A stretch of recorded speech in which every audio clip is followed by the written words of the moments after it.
আল্লাহ যদি আমাকে নিয়ে যায়, আমার বাচ্চাটার দিকে খেয়াল রাখবেন ভাই। ওসমান হাদি।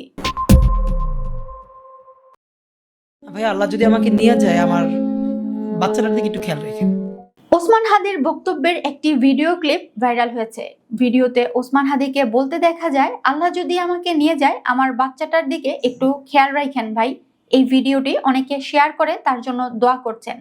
রাষ্ট্র বিভিন্ন কারণে জুলাই বিক্রি করে দিতে পারে, রাজনৈতিক দলগুলো বিক্রি করে দিতে পারে, কিন্তু কিছু ছেলে মেয়ে তো থাকা দরকার, তারা তাদের জীবনের চেয়ে দেশের স্বাধীনতা সার্বভৌমত্বের জন্য কাজ করবে। ওসমান হাদি বলেন, আমাদের জীবনটা বাংলাদেশের স্বাধীনতা সার্বভৌমত্বের জন্য আল্লাহর কাছে সঁপে দিয়েছি। আল্লাহ যদি আমাকে নিয়ে যায়, আমার বাচ্চাটার দিকে একটু খেয়াল রাখেন ভাই। প্রসঙ্গত, ইনকিলাব মঞ্চের আহ্বায়ক ও জুলাই বিপ্লবী শহীদ ওসমান হাদির জানাজা সম্পন্ন হয়েছে জাতীয় সংসদ ভবনের দক্ষিণ প্লাজায়। নামাজের ইমামতি করেন শহীদ ওসমান হাদির বড় ভাই ডক্টর আবু বকর সিদ্দিক। তিনি বরিশাল বাঘিয়া আলামিন কামিল মাদ্রাসার অধ্যক্ষ ও ঐতিহ্যবাহী গুঠিয়া জামে মসজিদের খতিব। এই জানাজায় লাখ লাখ মানুষ অংশ নেয়। স্মরণকালের সবচেয়ে বড় নামাজের জানাজা অনুষ্ঠিত হলো শহীদ ওসমান হাদির। এর আগে শনিবার হৃদরোগ ইনস্টিটিউট থেকে সহযোদ্ধা ও সমর্থকদের অংশগ্রহণে মিছিল সহ ওসমান হাদির মরদেহ নিয়ে আসেন। ইনকিলাব মঞ্চের আহ্বায়ক ও জুলাই বিপ্লবী শহীদ ওসমান হাদির জানাজার নামাজে অংশ নেন প্রধান উপদেষ্টা ডক্টর মোহাম্মদ ইউনূস। এ সময় বিএনপি, জামায়াতে ইসলামী ও এনসিপি সহ বিভিন্ন রাজনৈতিক দলের শীর্ষ নেতারা অংশ নেন। এর আগে বক্তব্য রাখেন প্রধান উপদেষ্টা ডক্টর মোহাম্মদ ইউনূস, ধর্ম উপদেষ্টা ডক্টর আফম খালিদ হোসেন ও পরিবারের পক্ষ থেকে ইনকিলাব মঞ্চের সদস্য সচিব আব্দুল আল জাবের। এদিকে জানাজা শেষে হাদির মরদেহবাহী গাড়ি ঢাকা বিশ্ববিদ্যালয়ের উদ্দেশ্যে রওনা দিয়েছে।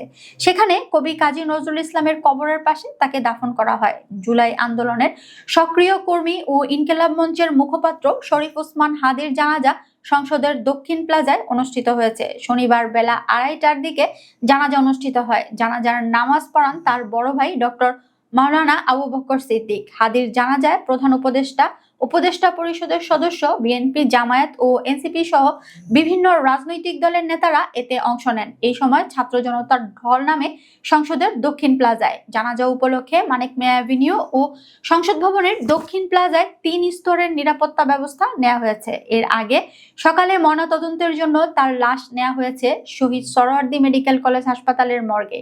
এরপর গোসলের জন্য সেখান থেকে জাতীয় হৃদরোগ ইনস্টিটিউটে নেওয়া হয়। গোসল শেষে আনা হয়েছে সংসদ ভবন এলাকায়। এদিকে জানাজায় অংশগ্রহণ করতে সকাল থেকে ছাত্র জনতা সহ বিভিন্ন শ্রেণী পেশার মানুষ আসতে থাকে। জাতীয় সংসদের দক্ষিণ প্লাজায় অবস্থান করেন তারা। মানিক মিয়া এভিনিউতে দীর্ঘক্ষণ সারিবদ্ধভাবে অপেক্ষা করার পর সকাল 10:30টায় আইন শৃঙ্খলা বাহিনী সাধারণ জনতাকে দক্ষিণ প্লাজায় প্রবেশের অনুমতি দেন। এ সময় চীন থেকে আনা 8টি আর্চার গেট দিয়ে দক্ষিণ প্লাজায় প্রবেশ করে মানুষ।